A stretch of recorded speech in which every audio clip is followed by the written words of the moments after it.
안녕하세요, 팩트남입니다. 오늘은 프랑스에 대해서 이야기를 해보려고 합니다. 디펜스 유스의 2월 20일 기사입니다. 프랑스의 나발 그룹이 티센크룹 마린 시스템즈죠. 이 회사가 기술을 너무 많이 퍼줘서 니네가 새로운 경쟁자를 너무나 많이 만들어내고 있다, 이런 기사입니다. 제목 웃기죠?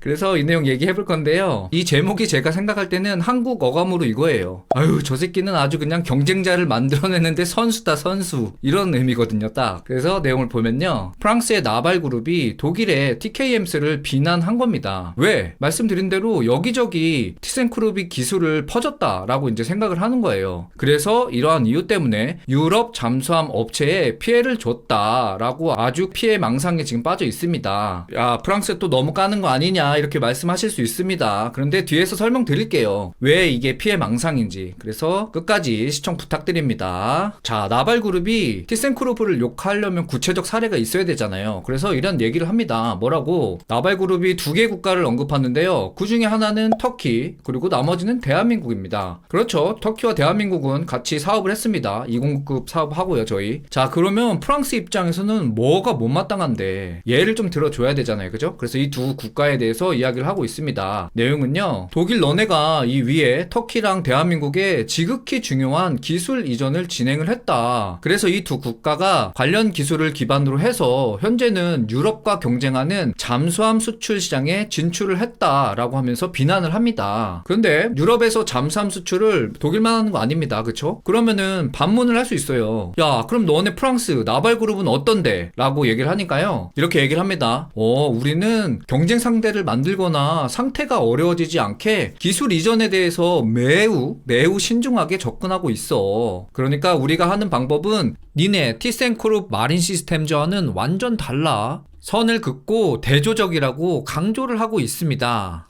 어이없습니다. 그래서 오랫동안 들어오셨던 구독자분들은 알고 계시겠지만 저는 프랑스의 이런 방식을 좋아하지 않아요. 그래서 이런 방식도 있지만 제가 프랑스 엔지니어와 이 경험이 있습니다. 그래서 그런 내용들을 좀 뒤에서 설명을 드릴게요. 괜히 프랑스 무시하는 거 아닙니다. 싫어하고. 자, 프랑스가 욕합니다. 독일 가만히 있을 수 없죠. 자, 이러한 배경에서 디펜스 유스가 티센크룹 마린 시스템즈에 이메일을 보냅니다. 그리고 답변을 받아요. 뭐라고? 자, 상대방이, 즉 잠수함을 구매하는 국가가 자국의 안보를 강화하기 위해서 수행하는 작업이다. 이거는 극히 국가를 지키기 위해서 당연한 일이다 라고 이야기를 하면서요, 상대 국가가 국방의 의무를 다하는 과정 중에 독일은 제품을 취역시키고 해군 임무를 수행할 수 있도록 운영하는 것을 도와주는 것 뿐이다. 이와 관련한 과정에서 계약서에 의한 기술 정보가 제공되는 것은 나중에라도 지적 재산권으로 보호가 된다. 그리고 상대국의 안보에 활용할 수 있도록 이미 경험을 통해서 체계화되어 있다고 반박을 합니다. 즉, 독일은 우리가 정해진 시스템 안에서 규정 내에서 정당하게 기술을 제공하고 있다, 이런 뉘앙스로 얘기를 해요. 그러면서 이러한 계약 사항들은 단순한 기술 이전의 의미가 아니다라고 강조하고 있습니다. 그러면서 맺은 말로 이렇게 이야기를 합니다. 각 기술 이전은 통제 규정에 맞게 명확히 정의되어 있고 티센크룹 마린 시스템즈는 이를 완벽히 준수하여 운영 중이다 라고 하며 점잖게 반박을 합니다. 저는 독일의 이런 시스템, 이런 마인드가 맞다고 생각을 합니다. 중요한 자산이잖아요. 그러니까 이 주는 쪽도 함부로 줄 수가 없고 다 규정이나 계약, 이런 내용을 기반으로 해서 진행이 될 거라고 생각합니다. 그렇지만 또 이런 걸 또 서로 주고받는 게 사람이잖아요. 그렇죠? 그렇기 때문에 이 계약 관계를 좀 벗어나서 뒤에서는 조금 이렇게 주고받는 것들이 있을 수 있습니다. 그죠? 그런 거는 또 이거 뒤에서 얘기하겠습니다. 이렇게 해서 독일은 점잖게 아주 그냥 답변을 보냈습니다. 그랬더니 프랑스가 앞으로 자기네 각오를 밝혀요. 빡빡합니다. 프랑스. 내용 보면요, 프랑스의 방위산업 책임자인 알렉산드르 라우스라는 사람이요, 앞으로 어떻게 관리를 하겠다라고 얘기를 합니다. 먼저 첫 번째는 향후 방산과 관련된 핵심 기술을 지키기 위해서 방산 수출 거래를 국가가 이제 개입을 할 거라고 합니다. 그러면서 과대한 경쟁으로 상대 국가로부터 과다한 절충 교육 요구를 받고 있으면 앞으로는 그런 방산 기업의 자유를 다 제한을 하겠다고 합니다. 오, 프랑스가 민주주의 국가인데 대단합니다.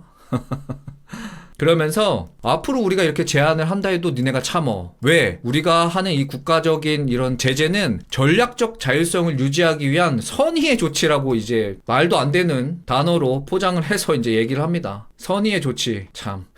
정치인들 진짜 아무나 하는 게 아닌가 봅니다. 아무튼 이렇게 해서 프랑스는 더 빡빡하게 기술 이전에 대한 제재를 가하겠다라고 이야기를 합니다. 유럽도 참 재밌는 그룹 같아요. 각자의 이런 생각과 스타일들이 참 다르죠. 자, 그래서 기사는 여기까지고요. 제 이야기 좀 해볼게요. 몇몇 구독자분들은 아마 이해하고 계실 거예요. 제가 프랑스와 인도네시아는 아주 좀 치를 떨거든요. 그런데 이러한 경향이 사실 뭐 경험이 없어서가 아니에요. 저도 프랑스 엔지니어와 한 일을 좀 해봤거든요. 제가 2005년 전후쯤일 거예요. 그때 오펠, GM, 시트로엥이 그 스몰 아키텍처 통합을 위해서 협업을 했던 그런 경험이 있습니다. 이때 좀 기억이 가물가물한데요. 그때 당시가 리만 브라더스 사태로 자동차 업계가 상당히 어려웠거든요. 그래서 뭐 유럽의 회사들, 아시아의 회사들이 이렇게 팀을 모아서 조인트 벤처를 만들고, 야, 우리 괜히 출혈 경쟁하지 말자. 그러면서 이제 다른 회사임에도 불구하고 이렇게 아키텍처를 통합해서 작은 차량들을 만들어내던 그런 시절이었어요.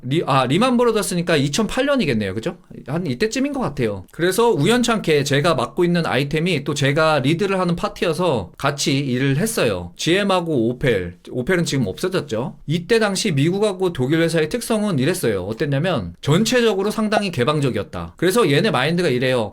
니네가 의지가 없어서 못하는 거지 자료가 없거나 뭐 기술이 없어서 못하는 게 아니야. 그러니까 우리는 조금 관대하게 자료를 제공할 수 있다. 이런 마인드였거든요. 반면에 프랑스의 시트로엥 이제 담당자들은 조금 거시기 해요. 괜히 프랑스가 유럽의 짱깨라고 하는 게 아닙니다. 얘네는 어떠냐면 무진장 폐쇄적이었어요. 진짜 뭐 서류 한쪽 내놓는데도 막 벌벌벌 떠는 약간 이런 느낌? 그리고 뭐 아키텍처 통합을 하려면 너네 좋은 거 내놔. 우리 좋은 것도 내놓게 하면서 이제 나쁜 거는 배제하고 좋은 걸 모아서 이제 최적의 솔루션을 만드는 그런 과정이거든요. 근데 우리 자료는 막 달라고 하면서 본인들 자료는 아주 뭐 신주단지 모시듯이 내놓질 않아요. 아주 징글징글해요. 그때 생각만 하면 진짜. 그러면서 엄청 폐쇄적이고 이 기술에 대한 자기만의 자부심인지 모르겠지만 내놓는 걸 상당히 꺼려하고 나중에 보면 누구나 알고 있는 그런 정보였는데 지네만 아는 것처럼 뭔가. 아무튼 그렇게 조금 일하는데 어려움이 있었고 별로 느낌이 저는 좋지 않습니다. 그래서 프랑스 얘기 나오면 그렇게 제가 조금 개인적으로 이렇게 싫어하는 뉘앙스로 말씀을 드리는 거고요. 근데 이거는 말씀드리지만 지극히 개인적인 경험입니다. 그렇죠? 그래서 저만의 이런 개인적 경험으로 프랑스 전체가 폐쇄적이다 이렇게 이야기할 수는 없습니다. 그래서 그런 점은 좀 알아주시고요. 그리고 오늘 기사에 대한 이제 저의 의견은요. 프랑스가 본인들의 틀에서 상대방도 같을 것이라고 생각하는 거는 무리가 있어 보여요. 그죠? 그리고 말씀드렸습니다. 프랑스는 영국, 미국과 같이 자유진영의 큰 축 중 하나입니다. 그러면서도 너무 사고방식이 좀 뒤떨어져 있다 저는 생각을 합니다. 그리고 프랑스가 말하는 대로 독일을 비판한다면 독일과 공동사업을 했던 모든 나라는 지금 방산 강국이 다 되어 있어야 돼요. 그렇죠? 그러나 현실은 그렇지 않습니다. 이 말은 즉 받아가는 쪽에서도 어마어마한 노력을 해야 된다는 뜻입니다. 이런 식으로 했다면 인도네시아도 우리 쪽으로 기술을 갖고 갔기 때문에 지금쯤은 잠수함 단독으로 개발하고 운영할 수 있어야 됩니다. 그런데 그렇지 않습니다. 그래서 이런 예로 봤을 때 프랑스가 말하는 이런 사고방식은 조금 너무 시대에 뒤떨어져 있다라고 저는 생각을 하고요. 자, 그래서 결론. 자, 할 놈들은 다 술 사주고 밥 사주면서 그리고 아부하면서 없는 것도 그리고 안 되는 것도 다 있게 그리고 되게 해서 봤습니다. 경험입니다. 저 이거 또 이런 말씀 드리면 팩트남 연락 꼰대다 이런 댓글 달립니다. 근데 저 꼰대 아닙니다. 엄청 오픈마인드로 잘 살고 있습니다. 그런 점 좀 알아주시고요. 그리고 이런 식으로 80년대 90년대 개발을 해서 성공한 나라가 바로 대한민국이었다라고 생각을 합니다. 국뽕 아닙니다. 진짜 우리 이렇게 해서 기술 다 받아와서 지금의 위치에 서 있는 겁니다. 제가 준비한 영상은 여기까지입니다. 도움이 되셨다면 구독과 좋아요 부탁드리고 영상 제작 조금 더 후원해 주시고 싶으면 채널 멤버십 가입을 통해서 후원해 주실 수 있습니다. 지금까지 팩트남이었습니다. 즐거운 하루 보내세요.